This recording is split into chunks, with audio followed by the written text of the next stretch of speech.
El camelo del globo. Edgar Allan Poe. Asombrosas noticias por expreso, vía Norfolk. Travesía del Atlántico en 3 días. Extraordinario triunfo de la máquina volante de Mr. Monk Mason. Llegada a la isla Sullivan, cerca de Charleston, Carolina del Sur, de Mr. Mason, Mr. Robert Holland, Mr. Jensen, Mr. Harrison Ainsworth y otros 4 pasajeros, a bordo del globo dirigible Victoria, luego de 75 horas de viaje de costa a costa. Todos los detalles del vuelo. El siguiente Jux de Esprit, con los titulares que preceden en enormes caracteres, abundantemente separados por signos de admiración, fue publicado por primera vez en el New York Sun, con intención de proporcionar alimento indigesto a los Quidnuncs durante las pocas horas entre los 2 correos de Charleston.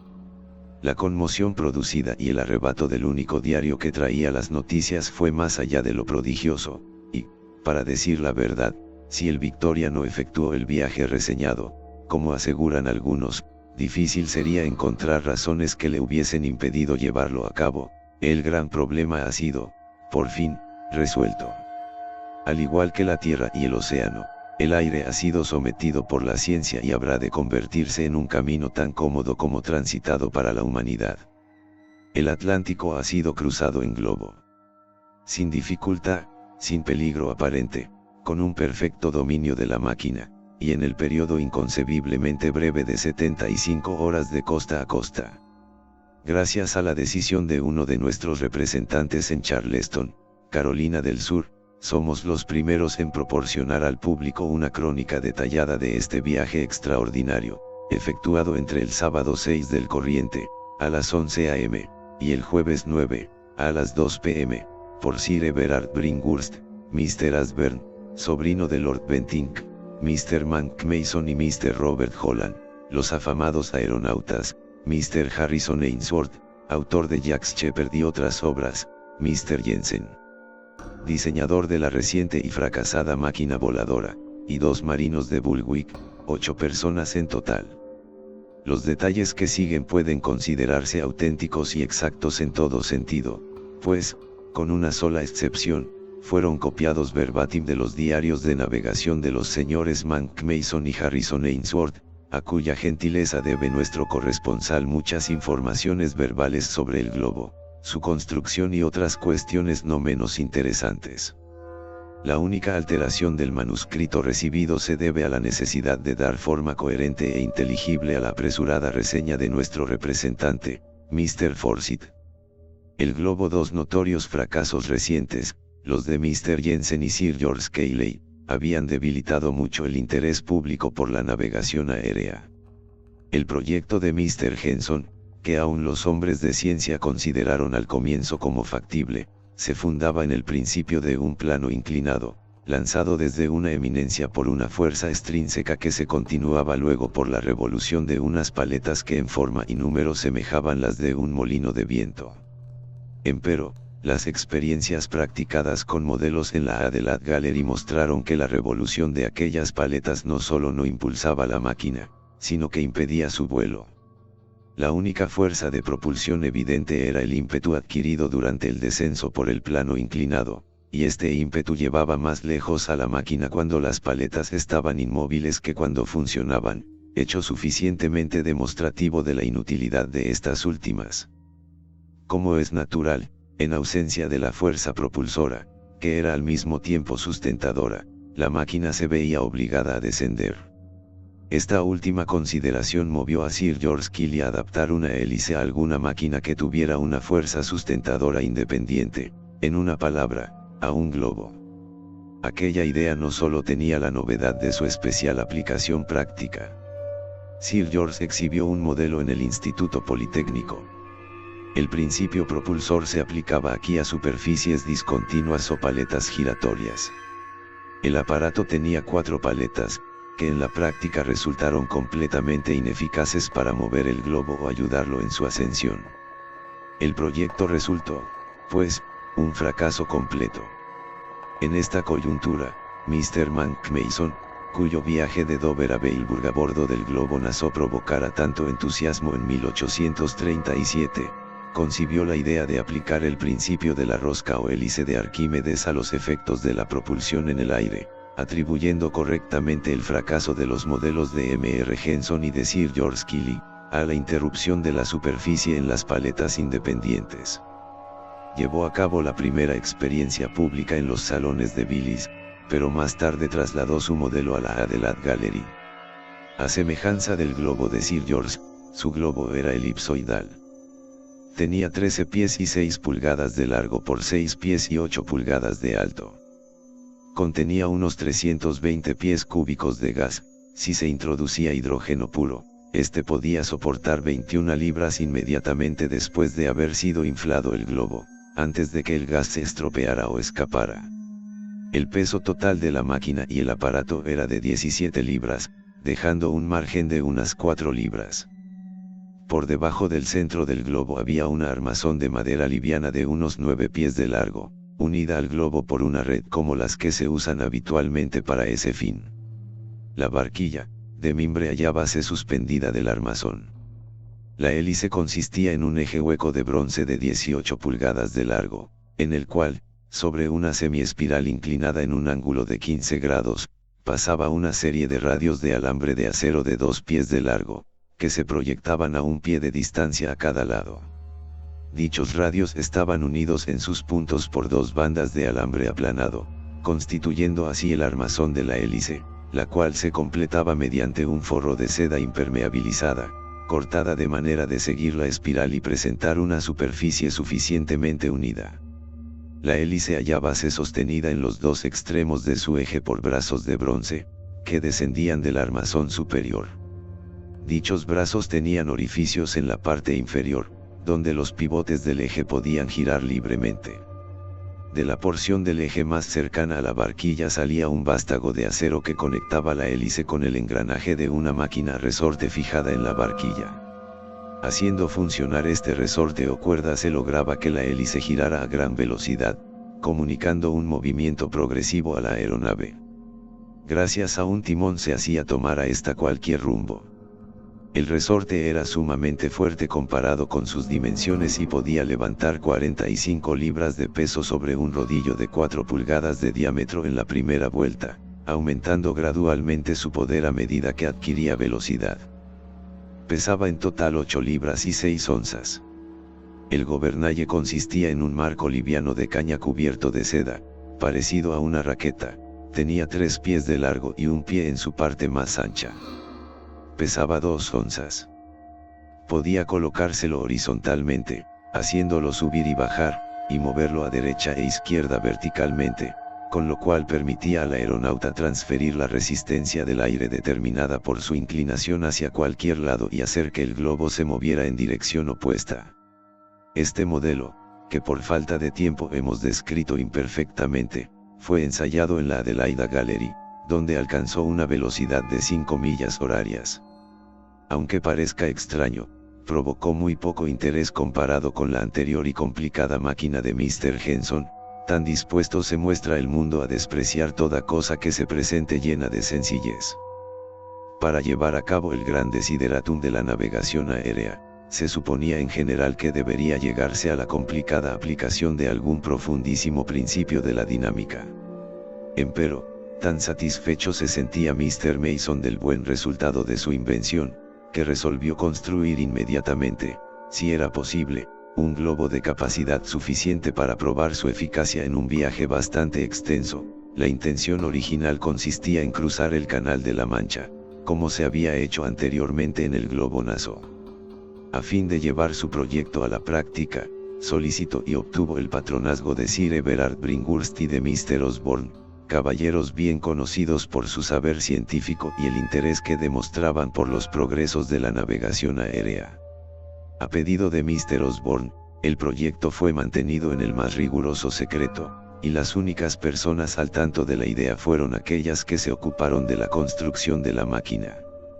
Construyóse esta bajo la dirección de los señores Mason, Holland, Bringhurst y Osborne, en la residencia de este último, cerca de Penstruthal, en Gales.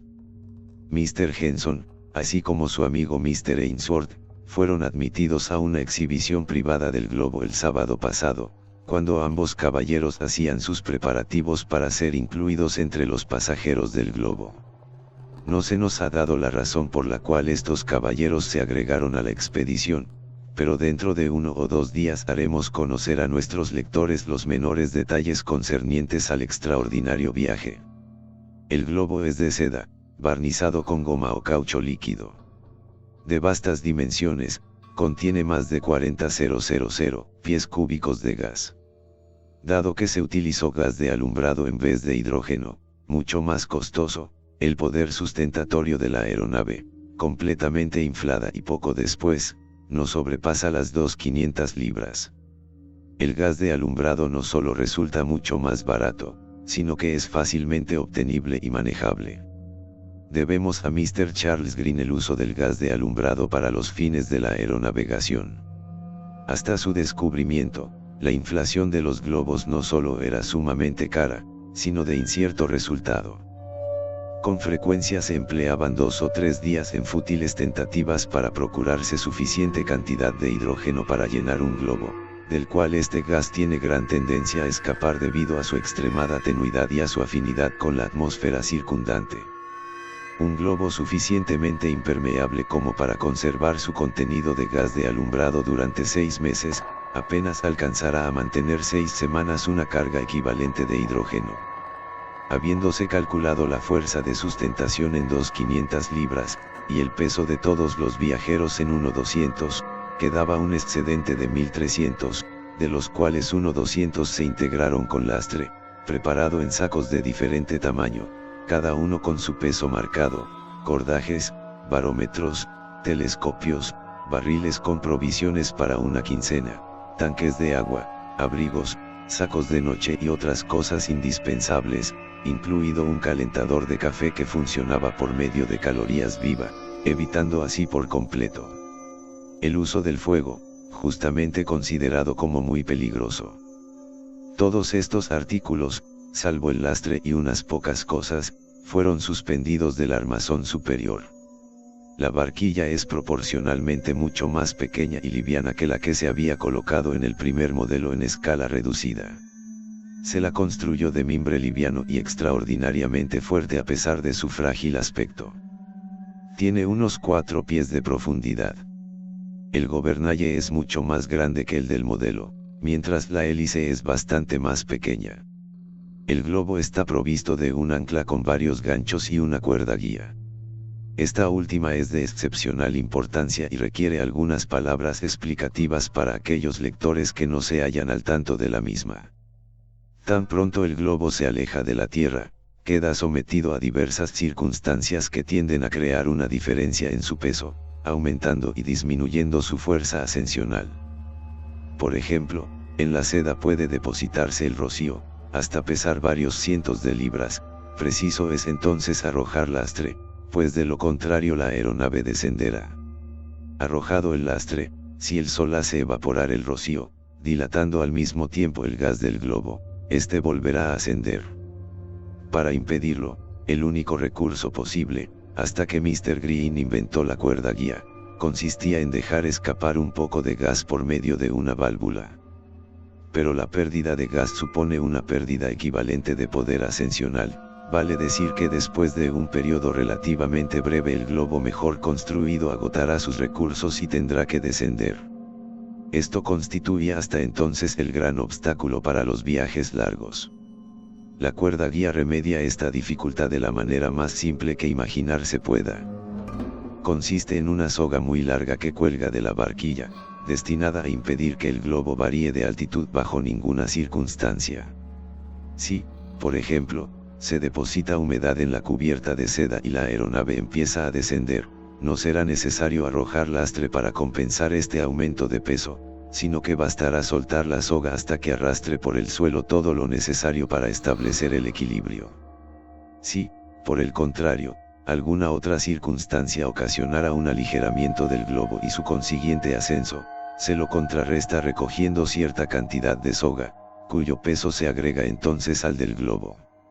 En esta forma el aerostato solo subirá y bajará muy poco, y su capacidad de gas y de lastre se mantendrá invariable. Cuando se vuela sobre una superficie líquida hay que emplear pequeños barriles de cobre o madera, llenos de una sustancia líquida más liviana que el agua. Dichos barriles flotan y cumplen la misma función que la soga en tierra firme. Otra función importante de esta última consiste en señalar la dirección del globo. Tanto en tierra como en mar, la cuerda arrastra sobre la superficie y, por tanto, el globo vuela siempre un poco adelantado con respecto a ella. Basta, pues, establecer una relación entre ambos objetos por medio del compás para establecer el rumbo. Del mismo modo, el ángulo formado por la cuerda con el eje vertical del globo indica la velocidad de este. Cuando no hay ningún ángulo, o, en otras palabras, cuando la cuerda cuelga verticalmente, el aparato se encuentra estacionario. Cuanto más abierto sea el ángulo, es decir, cuanto más adelante se halle el globo con respecto al extremo de la cuerda, mayor será la velocidad, y viceversa. Como la intención original consistía en cruzar el Canal de la Mancha y descender lo más cerca posible de París, los viajeros habían tenido la precaución de proveerse de pasaportes válidos para todos los países del continente, especificando la naturaleza de la expedición, como en el caso del viaje del Nassau, y facilitándoles la exención de las formalidades habituales de las aduanas. Acontecimientos inesperados, empero, hicieron inútiles estos documentos. La inflación del globo empezó con la mayor reserva al amanecer del sábado 6 del corriente, en el gran patio de Wilbur House, residencia de Mr. Ashburn, a 1 milla de Penstruthal, Gales del Norte. A las 11:07 los preparativos quedaron terminados, y el globo se elevó suave pero seguramente en dirección al sur. Durante la primera media hora no se emplearon ni la hélice ni el gobernalle. Transcribimos ahora el diario de viaje, según lo recogió Mr. Forsyth de los manuscritos de los señores Monck, Mason y Ainsworth. El cuerpo principal del diario es de puño y letra de Mr. Mason, al cual se agrega una postdata diaria de Mr. Ainsworth, quien tiene en preparación y dará pronto a conocer una crónica tan detallada cuanto apasionante del viaje. El diario sábado 6 de abril, luego que todos los preparativos que podían resultar molestos quedaron terminados durante la noche, empezamos la inflación al alba. Una espesa niebla que envolvía los pliegues de la seda y no nos permitía disponerla debidamente atrasó esta tarea hasta las 11 de la mañana. Desamarramos entonces llenos de optimismo y subimos suave pero continuamente, con un ligero viento del norte que nos llevó hacia el Canal de la Mancha. Notamos que la fuerza ascensional era mayor de lo que esperábamos. Una vez que hubimos remontado sobrepasando la zona de los acantilados, los rayos solares influyeron para que nuestro ascenso se hiciera aún más rápido. No quise, sin embargo, perder gas en esta temprana etapa de nuestra aventura, y decidimos seguir subiendo. No tardamos en recoger nuestra cuerda guía, pero, aun después que hubo dejado de tocar tierra, seguimos subiendo con notable rapidez. El globo se mostraba insólitamente estable y su aspecto era magnífico. 10 minutos después de salir, el barómetro indicaba 15,000 pies de altitud. Teníamos un tiempo excelente, y el panorama de las regiones circundantes, uno de los más románticos visto desde cualquier lado, era ahora particularmente sublime. Las numerosas y profundas Houndounades daban la impresión de lagos, a causa de los densos vapores que las llenaban, y los montes y picos del sudeste, amontonado en inextricable confusión, solo admitían ser comparados con las gigantescas ciudades de las fábulas orientales. Nos acercábamos rápidamente a las montañas meridionales, pero estábamos lo bastante elevados como para franquearlas sin riesgo.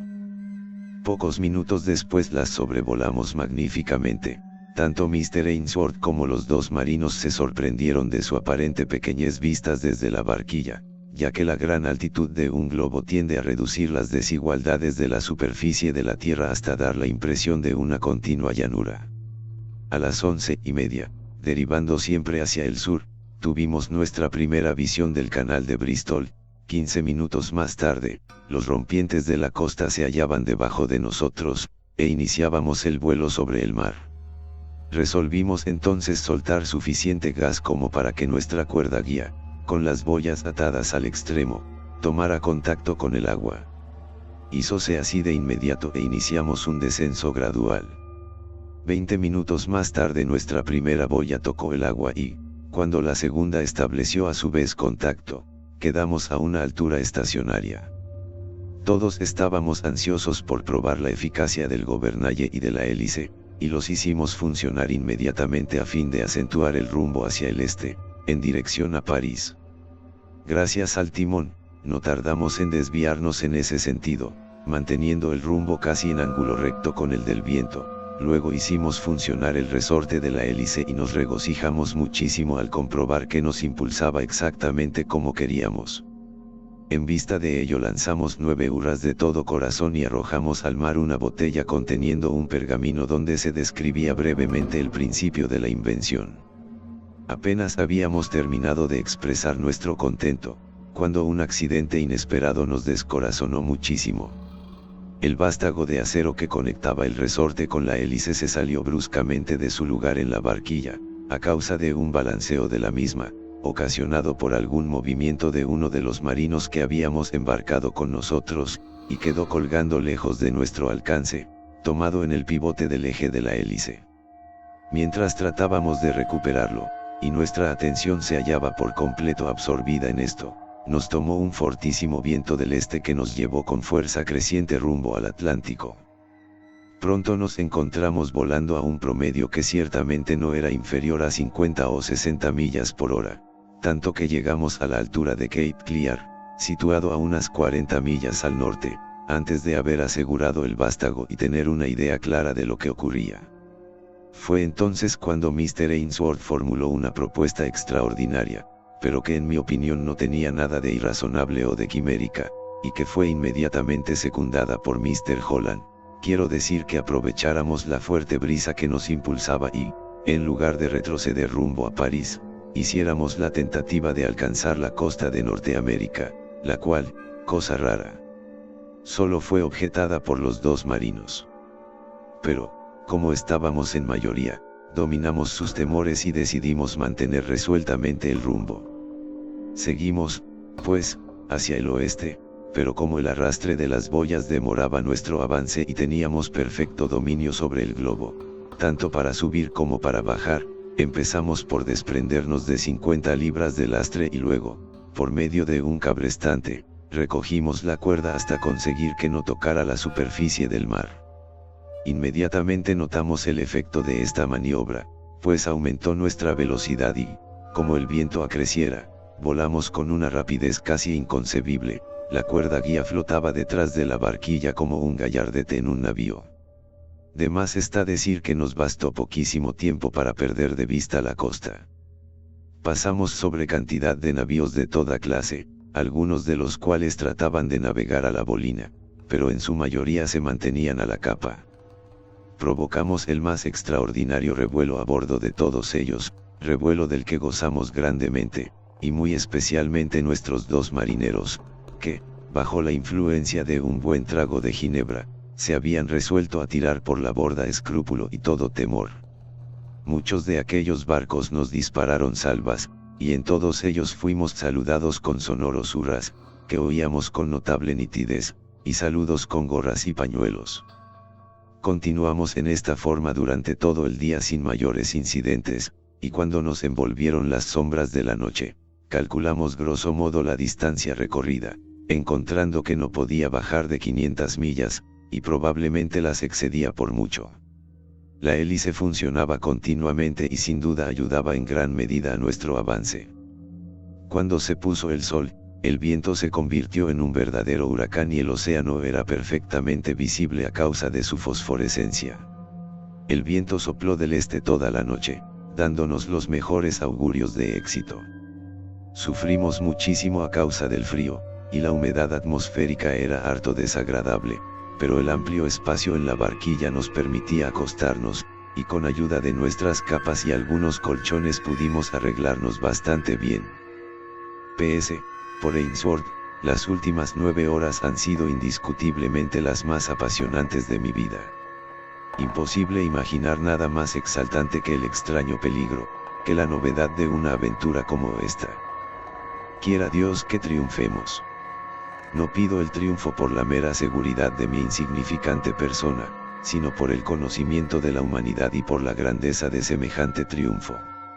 Sin embargo, la hazaña es tan practicable que me asombra que los hombres hayan vacilado hasta ahora en intentarla. Basta con que una galerna, como la que ahora nos favorece, arrastre un globo durante 4 o 5 días, y estos huracanes suelen durar más, para que el viajero se vea fácilmente transportado de costa a costa. Con un viento semejante el vasto Atlántico se convierte en un mero lago. En este momento lo que más me impresiona es el supremo silencio que reina en el mar por debajo de nosotros, a pesar de su gran agitación. Las aguas no hacen oír su voz a los cielos. El inmenso océano llameante se retuerce y sufre su tortura sin quejarse.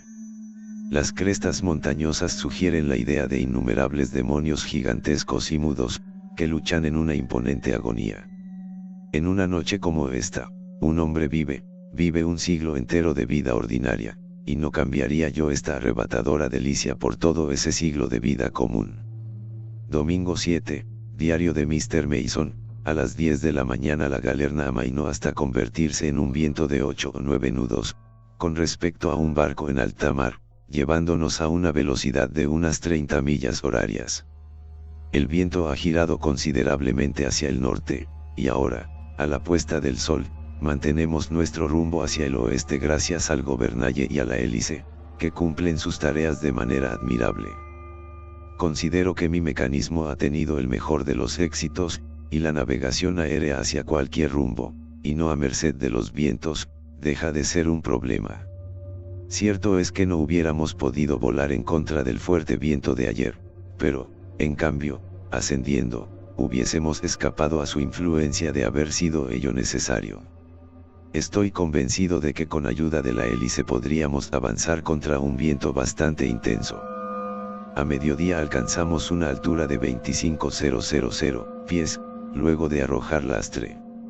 Buscábamos una corriente de aire más directa, pero no hallamos ninguna tan favorable como la que seguimos ahora.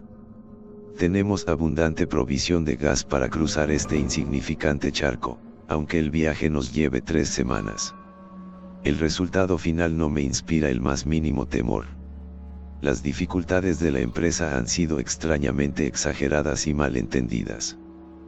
Puedo elegir mi viento más favorable y, en caso de que todos los vientos fuesen contrarios, la hélice me permitiría seguir adelante. No ha habido ningún incidente digno de mención. La noche se anuncia muy serena. PS, por Mr. Ainsworth, poco tengo que anotar, salvo que, para mi sorpresa, a una altura igual a la del Cotopaxi no he sentido ni mucho frío, ni dificultad respiratoria o jaqueca. Todos mis compañeros coinciden conmigo, tan solo Mr. Osborne se quejó de cierta opresión en los pulmones, pero pronto se le pasó. Hemos volado a gran velocidad durante el día y debemos hallarnos a más de la mitad del Atlántico. Pasamos sobre 20 o 30 navíos de diversos tipos, y todos ellos se mostraron jubilosamente asombrados. Cruzar el océano en globo no es, después de todo, una hazaña tan ardua. Omne ignotum pro magnifico. Detalle interesante, a 25,000 pies de altura el cielo parece casi negro y las estrellas se ven con toda claridad. En cuanto al mar, no aparece convexo, como podría suponerse, sino total y absolutamente cóncavo. Nota: Mr. Ainsworth no se ha ocupado de explicar este fenómeno, que puede, sin embargo, ser fácilmente aclarado. Una línea tendida desde una elevación de 25,000 pies perpendicularmente a la superficie de la Tierra, o el mar, formaría el cateto vertical de un triángulo rectángulo, cuya base se extendería desde el ángulo recto hasta el horizonte, y la hipotenusa desde el horizonte hasta el globo. Pero 25,000 pies de altitud son nada o poco menos comparados con la extensión de la perspectiva. En otras palabras, la base y la hipotenusa del supuesto triángulo resultarían tan extensas, comparados con la perpendicular, que podría considerárselas como casi paralelas. De esta manera el horizonte del aeronauta se mostraría al nivel de la barquilla. Pero como el punto situado inmediatamente por debajo de él aparece, y está, A gran distancia por debajo del horizonte, se produce un efecto de concavidad. Y dicho efecto habrá de mantenerse hasta que la altitud alcanzada se halle en tal proporción con la extensión de la perspectiva, que el aparente paralelismo de la base y la hipotenusa desaparezca, y entonces será visible la verdadera convexidad de la Tierra. Lunes 8, diario de Mr. Mason. Esta mañana volvimos a tener algunas dificultades con la varilla de la hélice, que deberá ser completamente modificada en el futuro, para evitar accidentes serios. Aludo al vástago de acero y no a las paletas, pues estas son inmejorables. El viento sopló constante y fuertemente del norte durante todo el día, y hasta ahora la fortuna parece dispuesta a favorecernos. Poco antes de aclarar nos alarmaron algunos extraños ruidos y sacudidas en el globo, que, sin embargo, no tardaron en cesar. Aquellos fenómenos se debían a la dilatación del gas por el aumento del calor atmosférico, y la consiguiente ruptura de las menudas partículas de hielo que se habían formado durante la noche en toda la estructura de tela. Arrojamos varias botellas a los navíos que encontrábamos. Vimos que una de ellas era recogida por los tripulantes de un navío, probablemente uno de los paquebotes que hacen el servicio a Nueva York. Tratamos de leer su nombre, pero no estamos seguros de haberlo entendido. Con ayuda del catalejo de Mr. Osborne desciframos algo así como Atalanta. Ahora es medianoche y seguimos volando rápidamente hacia el oeste. El mar está muy fosforescente. PS, por Mr. Ainsworth, son las 2 de la madrugada y el tiempo sigue muy sereno. Resulta difícil saberlo exactamente, pues el globo se mueve junto con el viento. No he dormido desde que salimos de Wilbur, pero me es imposible seguir resistiendo y trataré de descansar un rato. Ya no podemos estar lejos de la costa americana. Martes 9, por Mr. Ainsworth, a la 1 p.m. estamos a la vista de la costa baja de Carolina del Sur. El gran problema ha quedado resuelto. Hemos cruzado el Atlántico, cómoda y fácilmente, en globo. Alabado sea Dios. ¿Quién dirá desde hoy que hay algo imposible? Así termina el diario de navegación. Mr. Ainsworth, empero, agregó algunos detalles en su conversación con Mr. Forsyth. El tiempo estaba absolutamente calmo cuando los viajeros avistaron la costa, que fue inmediatamente reconocida por los dos marinos y por Mr. Osborne.